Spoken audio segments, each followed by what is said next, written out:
I think all of us have some leftover plastic from packaging like this or this, so clear packaging, but this milky packaging as well, with or without writing on it. So I will show you in this video what you can do with it. And I have this idea from the channel of Treasure Books, and I will link the video down below in the info box. So this is our prototype to show you how to do it. So I created pockets. So these are double pockets. So for example, with a book page, I put on some napkin and sewed around the edges and used my zigzag scissors just to cut the edges. Then you can put in some cards, photos, ephemera, nearly everything will go. And this is the addition for a junk journal. This is a very tiny little card, just out of a leftover piece of a book page, and a really tiny leftover piece of this material, this plastic. I don't have other fancy scissors, so I went around with my usual scissors in this wavy line. This is a book page again. This is another kind of fabric. It's way thinner than the others I showed you before. I will tell you a bit more about this specific plastic in a moment.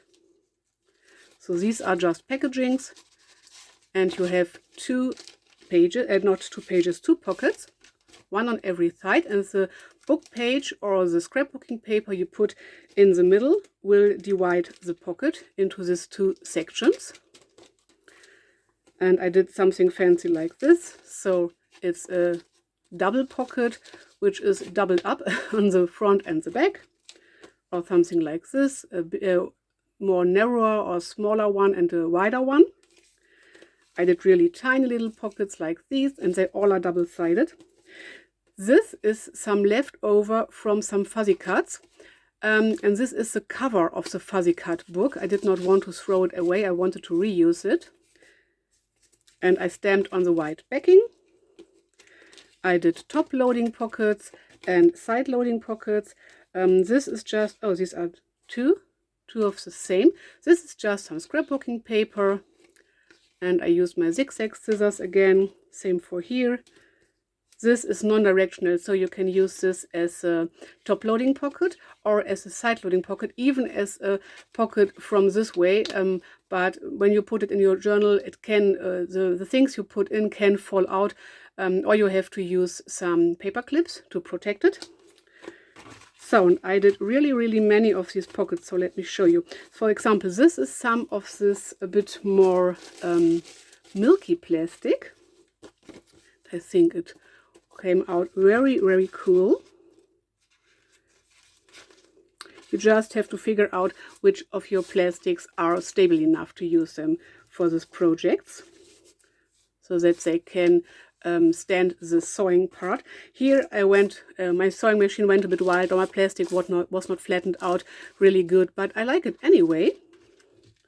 Let's see if I can show you. But the front looks very good. Oh, it's this way. And this is a bit flimsy. So when you put in something like this, to say so, which is really much smaller than the pocket, it will fall out easily. So I would prefer to use an image which is really nearly this size, or just when you put in your card or your image or your photo or something like this, then just put a little paper clip or something onto the side so that it stays in place. Or you can put this pocket, you can put it into your journal. So let's see, I don't have a junk journal at hand, but I used up all the images from this book, and I showed you in another video. So let's pretend this is our junk journal and there are pages inside. So you can clip it to a page like this from this direction, then your pocket will be shut, or you can put it on from here or from here. Then your pocket will be open, but when your paper clip is catching the inside papers, they will stay in place. So just a little side note. Okay, let's see. I did a few of these. I used this special kind of stitching. I love it really much. Usually I use the straight stitch or zigzag stitch. Oh, this is from the other video. They went into the stash, but they are another project I showed you in another video. I will link it down below in the info box. And this is very cool too, I think. I used a bit of a book page you can see through, and I used this written part. So this is Chinese, Japanese, Korean, I don't know. This says something, I know it because it stands on the rest of the packaging, which I threw away, to be honest.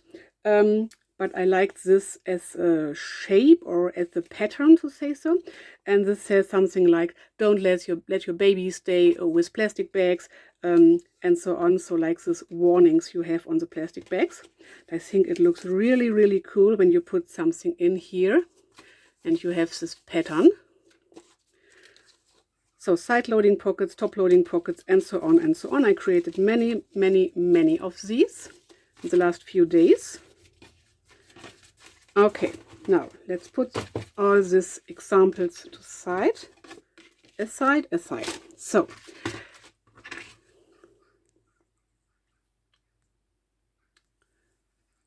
So my wife and I, we bought a new kitchen, and to protect the cupboards, we bought this plastic material to put them into our cupboard, so they are plain on one side or smooth and structured on the other side. And we had some of these pieces left over, and they are very, very stable and strong, and I wanted to reuse them. So I thought, why not create these pockets I saw on the channel of treasure books. So now I have a piece of scrapbooking paper, which is just a leftover. You can round the edges. If I will be able to find my my punching tool. I was able. I want to show you. So just punch a bit of the edges. Of course, you can use your scissors for this. Or I have another idea, but now I already punched the edges. Maybe we will try out. So let's see. I have to look for my punching tool. I will be right back. So if you have this rounded circle paper punch, what you could do is put it on like this, and that just create this kind of edges. See, maybe a bit more better here, or maybe the other side will be better. So I like this look too, so I will do this now, because I did not do this before for this pocket cards. So just do it, let's do it together in this video. Just eyeballing. Okay.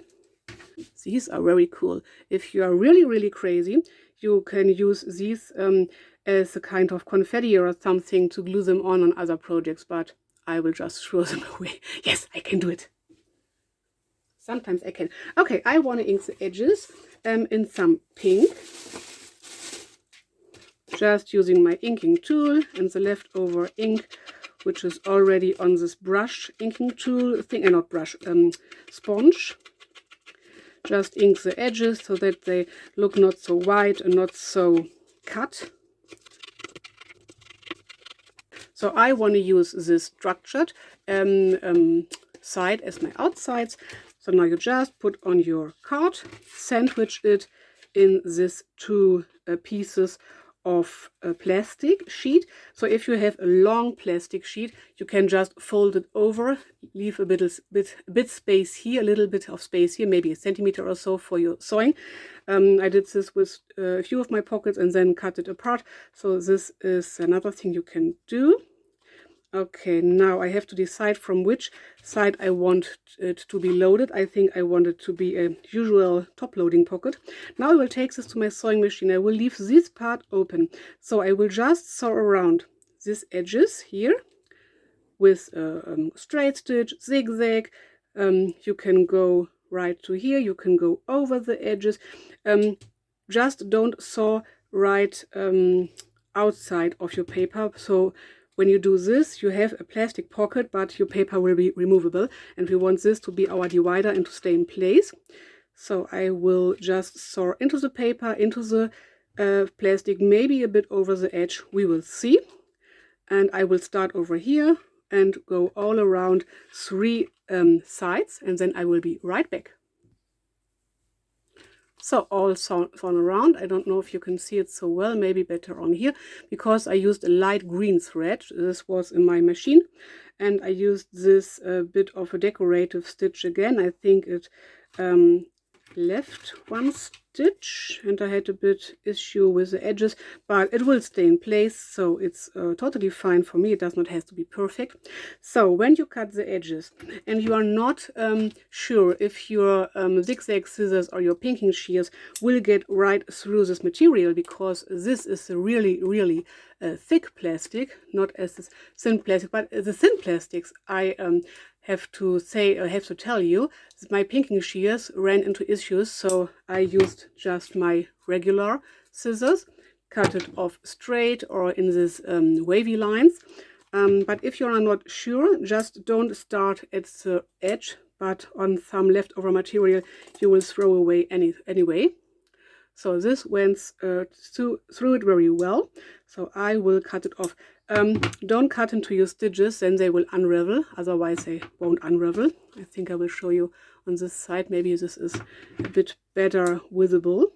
But I go nearly to the edges, just all around the whole card with my pinking shears. They get stuck from time to time. They are not the sharpest, and as I said before, it's really big, thick material, but it will work out anyway, because I did it sometimes before. So when you cut only one card, it's okay, but I cut 10 or 20 cards at once, and then my hand was so much hurting. So I will speed the rest of the process up, and then I will show you the finished product. So these little offcuts I will throw away because I don't know what to do with them. Maybe you have an idea, but I think it's better to reuse much of this material than throwing it all in the bin. And this will go to the recycling bin.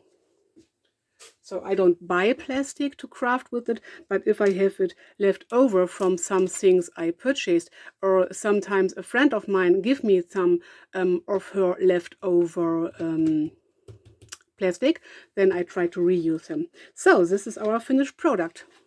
You have a pocket here and a pocket here. So this is a top loading pocket. Let's see. Our cards are here. I really like this wolf. So you can just put things into here. They can stick out a bit.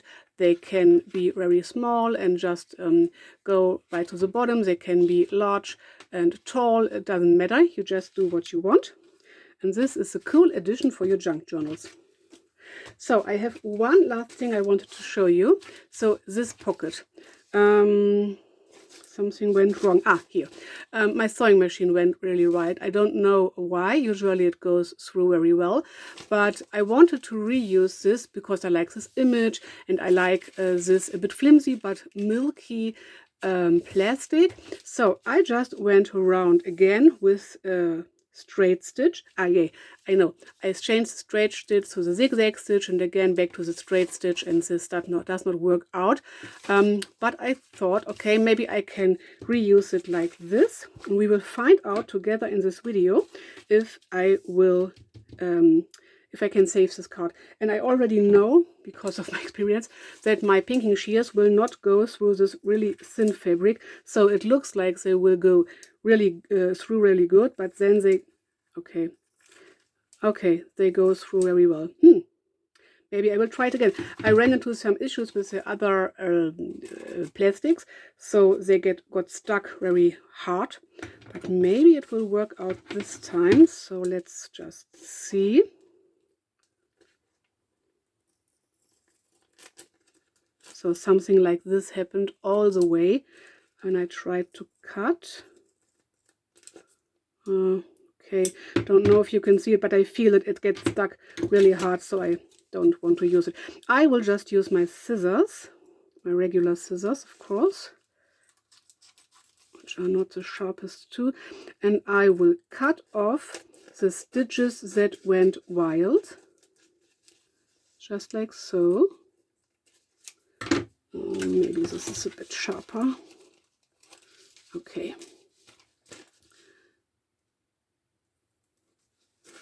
And I try to cut off I try to follow the straight line. It's a bit difficult when you have a very flimsy flimsy plastic. But as I say in nearly all of my videos, it does not have to be perfect for me. So it's junk journal stuff, and it can look a bit frayed here and there. Okay, let's see. I will do this from the back. Yes, this will unravel now, but we will get rid of it anyway. So it doesn't matter. I just try to not cut into the other stitches. I want to save. Maybe we can save the whole pocket thing. Okay, just get rid of this stuff. Yay! It worked out. So now the book page and the image is a bit smaller, of course, but we saved this pocket and we can reuse this pocket in our projects. So thanks for watching. I hope this video gave you a bit of inspiration, and maybe you consider to like and subscribe to my channel for more junk journal embellishing and ephemera videos, and I have a few bullet journal videos on my channel as well. So have a nice day. Thanks for watching. Like and subscribe, and see you in the next one. Bye!